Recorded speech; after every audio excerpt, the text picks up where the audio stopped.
నమస్తే, నా పేరు రామకృష్ణ. మీకు ఈరోజు స్టీమ్ బాత్ థెరపీ గురించి మీకు పరిచయం చేస్తున్నాను. ఈ స్టీమ్ బాత్ థెరపీ వల్ల ఉపయోగం ఏంటంటే, ఈ బాడీలో ఉన్న ఓవర్ వెయిట్తో బాధపడే వాళ్ళు ఎవరైతే ఉంటారో ఈ స్టీమ్ బాత్ థెరపీ ద్వారా మంచిగా స్లిమ్గా తయారవ్వచ్చు.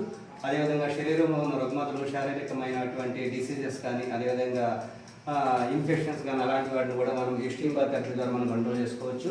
ఈ స్టీమ్ బాత్ థెరపీ అప్లై చేయడం వల్ల బాడీలో ఈ విధంగా తనలో ఉన్న శ్వేతరంధ్రాలు ఓపెన్ అయిపోయి ఆ శ్వేతరంధ్రంలో వేస్ట్ ప్యాడ్ అంతా బయటకు గుంజేస్తుంటుంది. ఈ స్టీమ్ బాత్ థెరపీ చేయడం వల్ల ఈ విధంగా స్వెటింగ్ వచ్చేస్తుంది. ఈ విధంగా శ్వేతరంధ్రాలు ఓపెన్ అవ్వడం వల్ల లోపల ఉన్న ఫ్యాట్ అంతా కూడా కరిగిపోయి మనిషి సన్నగా స్లిమ్ అవడానికి అవకాశం అనేది ఎక్కువగా ఉంటుంది. ఈ స్టీమ్ బాత్ థెరపీ చేసేసి చక్కగా మనిషి మనం మంచిగా సన్నగా నాజుగా తయారు చేయవచ్చు. ఈ స్టీమ్ బాత్ థెరపీ బాడీలో గ్లో అనేది కూడా అవుతుంది. ఎందుకంటే యవ్వనమైన స్థితిలో కూడా తయారయ్యే అవకాశం ఎక్కువగా ఉంటుంది. స్టీమ్ బాత్ థెరపీ ఈ విధంగా స్వెటింగ్ అనేది రావడం జరుగుతుంది.